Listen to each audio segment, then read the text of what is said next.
mga sukilab, nandito na naman si Mami Isay, ang tinderang manyan ng Oriental Mindoro.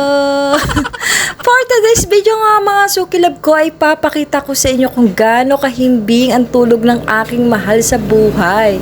Sila ang dahilan mga sukilab ko kung bakit talaga nagsisipag at nagsisikap ang Mami Isay nyo. Lahat naman tayo mga sukilab ko may mga dahilan kung bakit tayo nagsisikap sa ating mga buhay. At ito nga mga sukilab ko, pinakita ko sa inyo kung anong reason kung bakit ako nagsisikap talaga.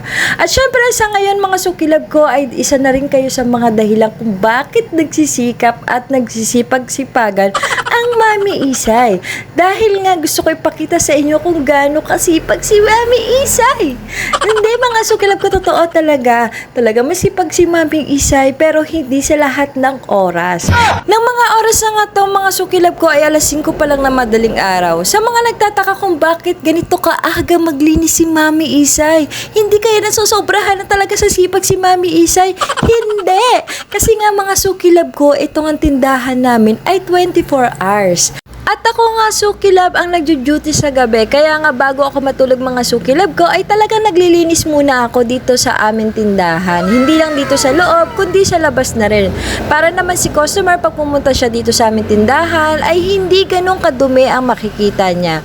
Sabi ko nga mga sukilab ko, napaka-importante talaga na malinis ang ating tindahan para naman si customer ay ganadong bumili. Kaya nga itong mga sukilab ko talagang bago gumising si partner ay talagang naglilinis na ako. Dahil nga pagising nga ni partner mga sukilab ko, siya naman ang nag-aasikaso sa mga anak namin pag may pasok.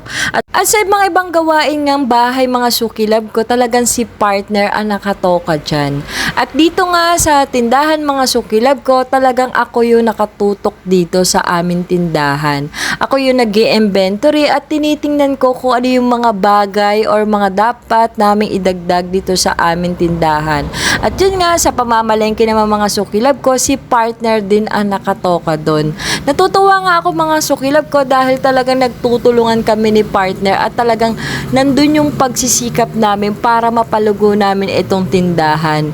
At yun nga mga sukilab ko, sa umaga si partner ang naka-duty dito sa aming tindahan at ako naman sa panggabi. Mas gusto ko nga mga sukilab ko na ako ang naka-duty sa gabi. Dahil mga sukilab ko, mas gusto ko nababantayan ko sila habang natutulog sila.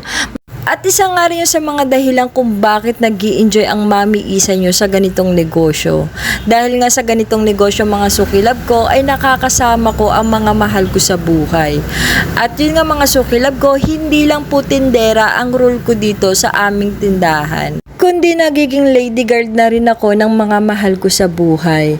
Mas gusto ko nga yung nagninegosyo mga sukilab ko kaysa nagtatrabaho.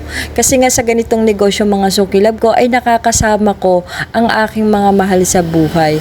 Kaya nga kahit medyo mahirap mga sukilab ko, ang pagtitinda sa gabi ay talagang okay lang din naman kay Mami Isay. Dahil nga nakikita ko na may himbing ang tulog nila at ako naman ay naghahanap buhay. Mas maganda nga yung ganito mga sukilab ko, yung may sarili kang hanap buhay. Kasi pag may sarili kang negosyo ay hawak mo ang oras mo at wala kang amo. At higit sa lahat mga sukilab ko ay makakasama mo ng matagal ang mga mahal mo sa buhay.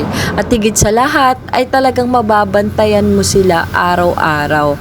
Ayun nga mga sukilab ko, sobrang nag-i-enjoy ang Mami Isay. Pero kung gugustuhin naman namin ni partner na magsara sa gabi mga sukilab ko, ay pwede naman. Yun nga lang mga sukilab ko, sabi ko nga sa inyo, dito sa aming lugar, kami lang ang 24 hours. At yun nga mga sukilab ko, mas malakas nga ang benta namin sa gabi kaysa sa umaga. Kaya nga natutuwa ako mga sukilab ko dahil hindi lang sa kumikita kami dito sa aming tindahan ay nababantayan ko pa sila habang natutulog. At yun nga mga sukilab ko, talagang sa ganitong negosyo ay kailangan ng disiplina at pagsisikap at diskarte. Ang masasabi ko nga dyan mga sukilab ko, kung gusto mo talaga ang ginagawa mo ay walang imposible. For today's video mga sukilab ko ay hanggang dito na lang. Thank you for watching. Bye-bye!